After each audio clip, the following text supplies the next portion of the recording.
Professor Nageswararao గారి దయతో తెలంగాణలోకి దూసుకొస్తున్నటువంటి Janasena party కలవరపడుతున్నటువంటి తెలంగాణలో ఉన్నటువంటి పెద్ద పెద్ద పార్టీలు. ఎందుకంటే ఆంధ్రాలో సీఎం అయ్యేదానికి పార్టీ పెట్ల, సీఎంలను చేసేదానికి పార్టీ పెట్టాం.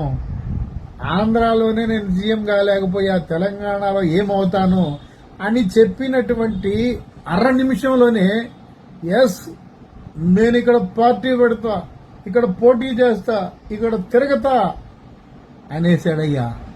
ఇక చూసుకోండి, తెలంగాణలో కూడా గందరగోళమే. ఒంటరిగా అయితే పోటీ చేయడు, కానీ ఎన్ని పార్టీలతో పొత్తు పెట్టుకుంటాడో, ఎవరెవరిని ఏం చేస్తాడో, ఎన్ని డిమాండ్లు పెడతాడో, ఎన్ని సీట్లు అడిగి తీసుకుంటాడో ముందు ముందు తెలంగాణలో సినిమా చూడాలి. ఆంధ్రాలో ఆరిపోయిన సినిమా తెలంగాణలో మొదలు పెడుతున్న మరో సినిమా. ఎక్కడో డౌట్ కొడుతుంది పుల్లెబ్బయ్య. ఆయన రూట్ క్లియర్ చేసుకోవడం కోసం ముందు ఎర్రని పంపిస్తున్నాడేమో తెలంగాణలోకి అని. నిజమే.